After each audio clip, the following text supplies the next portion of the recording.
दादी की आखिरी इच्छा का पता चलता है। एक दिन अकबर के दरबार में एक गरीब आदमी अपनी समस्या लेकर आए। उसकी आंखों में आंसू थे और वह गहरी चिंता में था। उसने झुककर अकबर को सलाम किया और कहा, जहांपनाह, मेरी बूढ़ी माँ बहुत बीमार है और उनकी आखिरी इच्छा है कि वह आपके महल के बाग का मीठा आम खा, लेकिन मैं गरीब हूँ और वह आम खरीदने की ताकत नहीं रखता। कृपया मेरी मदद कीजिए। अकबर ने उसकी समस्या को सुना और सहानुभूति जताई। उन्होंने कहा, तुम्हारी माँ की इच्छा पूरी करना हमारा कर्तव्य है। तुम निश्चिंत रहो, मैं हमारे बाग से सबसे अच्छे आम भिजवा दूंगा। इस पर दरबार के अन्य मंत्री थोड़ा चौंके, क्योंकि किसी आम आदमी की ऐसी व्यक्तिगत इच्छा पूरी करना राजकीय नियमों के खिलाफ था। लेकिन बीरबल मुस्कुरा रहे थे। उन्होंने कहा, जहांपनाह, यह काम जितना सरल लग रहा है उतना है नहीं। मैं इस मामले को देखता हूँ। बीरबल की पड़ताल। बीरबल ने उस गरीब आदमी से कहा, तुम्हारी माँ सच में इतनी बीमार है कि उन्हें आम की जरूरत है? गरीब आदमी ने सिर झुकाकर कहा, जी हाँ, उनकी यही आखिरी इच्छा है। बीरबल ने उससे कुछ और सवाल किए, जैसे उसकी माँ की उम्र, बीमारी और आम खाने की आवश्यकता क्यों। इन सवालों के जवाब सुनने के बाद बीरबल को शक हुआ कि कुछ गड़बड़ है। उन्होंने अकबर से कहा, जहांपनाह, मैं पहले इस मामले की जांच करना चाहता हूँ। कृपया मुझे अनुमति दें। अकबर ने सहमति दे दी। बीरबल उस आदमी के घर पहुँचे और उसकी माँ से मिलने की इच्छा जाहिर की। वह बूढ़ी महिला बहुत कमजोर दिख रही थी, लेकिन बीरबल ने ध्यान दिया कि वह बहुत चालाकी से अपनी कमजोरी का नाटक कर रही थी। दादी की सच्चाई का खुलासा। बीरबल ने बड़ी नम्रता से दादी से पूछा, माँ जी, आपको क्या बीमारी है? दादी ने गहरी आवाज में कहा, बेटा, मेरी उम्र हो चली है और मुझे हर पल ऐसा लगता है कि यह मेरी आखिरी घड़ी है। मेरा जीवन अब आम खाने की इच्छा के बिना अधूरा लगेगा। बीरबल मुस्कुराए और बोले, क्या आप हमें यह भी बताएंगी कि आपने ऐसा आम पहले कब खाया था? दादी ने जवाब दिया, बहुत साल पहले, जब मैं जवान थी। उस स्वाद को मैं आज तक नहीं भूल पाई। बीरबल को समझ आ गया कि दादी वास्तव में सिर्फ महल के आम का स्वाद चखना चाहती थी। उनकी बीमारी और आखिरी इच्छा एक बहाना थी। बीरबल की चतुराई। बीरबल ने वापस आकर अकबर से कहा, जहांपनाह, यह मामला थोड़ा अलग है। दादी सच में बीमार नहीं है, लेकिन उन्होंने यह बहाना इसलिए बनाया ताकि उन्हें महल के बाग का मशहूर आम खाने को मिल सके। अकबर ने कहा, अगर यह सच है तो क्या हमें उनकी इच्छा पूरी करनी चाहिए? बीरबल ने उत्तर दिया, हाँ, लेकिन इस तरह कि उन्हें अपनी गलती का भी एहसास हो। अकबर ने बीरबल की योजना को मंजूरी दी। दादी को सबक। बीरबल ने दादी को आम भेजने का प्रबंध किया, लेकिन उन्होंने आम के साथ एक संदेश भी भेजा। उस संदेश में लिखा था, यह आम केवल आपके आखिरी दिनों के लिए है। यदि आप इन्हें खाने के बाद भी जीवित रहीं, तो हमें इन्हें वापस करना होगा, क्योंकि यह केवल मौत के समय की इच्छा के लिए है। दादी ने जब यह संदेश पढ़ा, तो वह डर गई। उन्होंने आम खाने से मना कर दिया और कहा, मुझे अब आम की जरूरत नहीं है, मैं अभी मरने वाली नहीं हूँ। बीरबल ने अकबर से कहा, जहांपनाह, कभी कभी लोगों को उनकी झूठी इच्छाओं का एहसास करवाने के लिए थोड़ा मजाक भी जरूरी होता है। अब दादी को उनकी गलती का एहसास हो गया है। दादी की नई चाल। दादी की आखिरी इच्छा को लेकर जो हुआ, उसके बाद कुछ दिन शांति से बीते, लेकिन दादी का मन अब और अधिक चतुराई की ओर बढ़ने लगा। उन्हें यह बात खटक रही थी कि बीरबल ने न केवल उनकी योजना को भांप लिया, बल्कि उनकी झूठी बात का मजाक भी बनाए। दादी ने अपनी बहू और पोते से कहा, हम ऐसे नहीं हार सकते, मुझे बीरबल से बदला लेना है। उनकी बहू और पोते ने पूछा, पर दादी, वह तो बहुत बुद्धिमान है, उससे जीतना आसान नहीं। दादी ने मुस्कुराते हुए कहा, बुद्धि से नहीं, इस बार भावनाओं का खेल खेलना होगा। बीरबल को ऐसा फंसाऊंगी कि वह भी सोच में पड़ जाएगा। दादी का नया षड्यंत्र। अगले दिन दादी बीमार बनने का नाटक करते हुए बीरबल के पास गई। उनके साथ उनका पोता भी था। दादी ने रोते हुए बीरबल से कहा, बेटा, तुमने मेरी आखिरी इच्छा को पूरा नहीं होने दिया।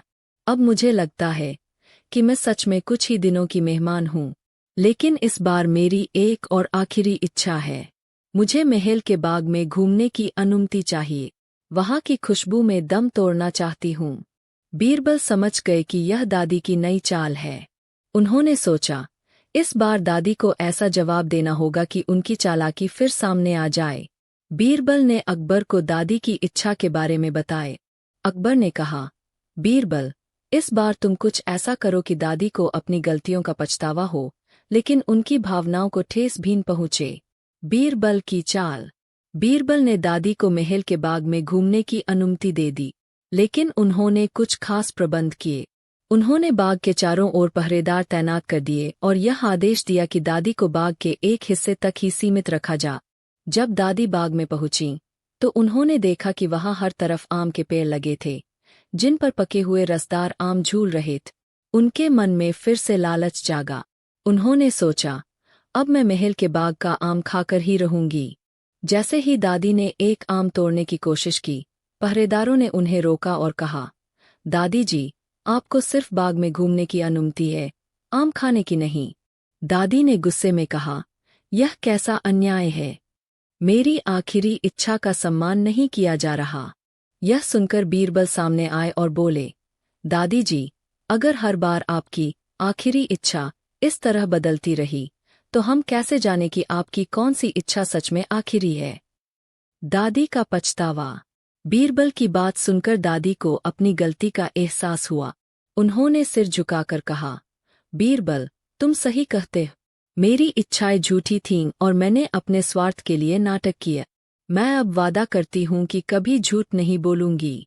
बीरबल मुस्कुराए और बोले, दादी, आपकी ईमानदारी ही आपकी सबसे बड़ी ताकत है।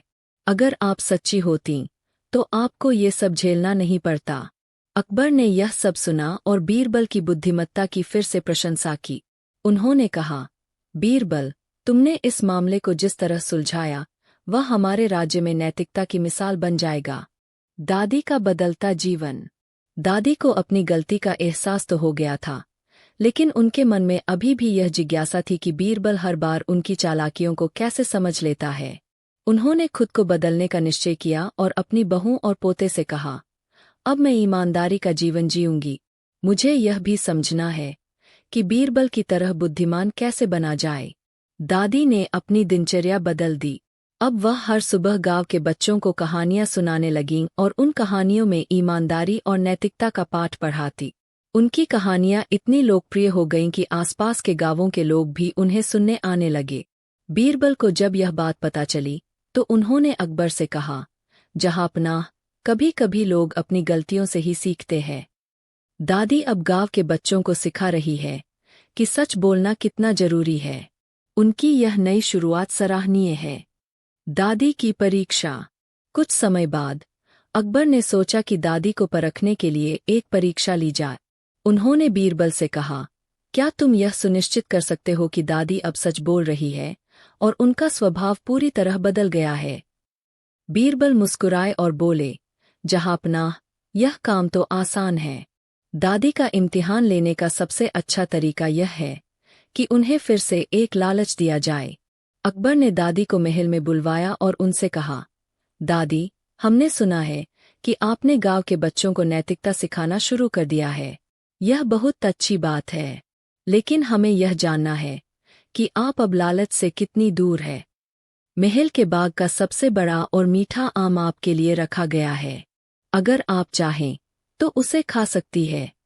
दादी ने आम को देखा और उनकी आंखों में थोड़ी चमक आ गई, लेकिन उन्होंने तुरंत अपने मन को नियंत्रित किया और कहा, जहांपनाह, मैंने अपनी पुरानी गलतियों से बहुत कुछ सीखा है। अब मैं कोई भी चीज पाने के लिए झूठ या चालाकी का सहारा नहीं लूंगी। अगर आप यह आम मुझे देना चाहते हैं, तो मैं इसे खुशी खुशी स्वीकार करूंगी, लेकिन अगर यह परीक्षा है, तो मैं इसे बिना खाए वापस कर दूंगी। अकबर और बीरबल ने दादी की ईमानदारी देखकर उनकी प्रशंसा की। भाग 12। दादी की नई पहचान। अब दादी पूरे राज्य में अपनी ईमानदारी और समझदारी के लिए जानी जाने लगी। उनकी कहानियां और जीवन के अनुभव लोगों को प्रेरित करने लगे। उन्होंने खुद को साबित कर दिया कि कोई भी इंसान अपनी गलतियों को सुधार कर एक बेहतर जीवन जी सकता है। एक दिन अकबर ने दादी को महल में सम्मानित करते हुए कहा, दादी, आपकी कहानी हमें यह सिखाती है कि कोई भी इंसान अपने स्वभाव को बदल सकता है।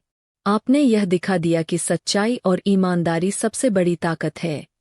बीरबल ने मुस्कुराते हुए कहा, जहांपनाह, दादी अब हमारी राज्य की नैतिकता की प्रतीक बन चुकी है। उनकी यह यात्रा सभी के लिए प्रेरणा है।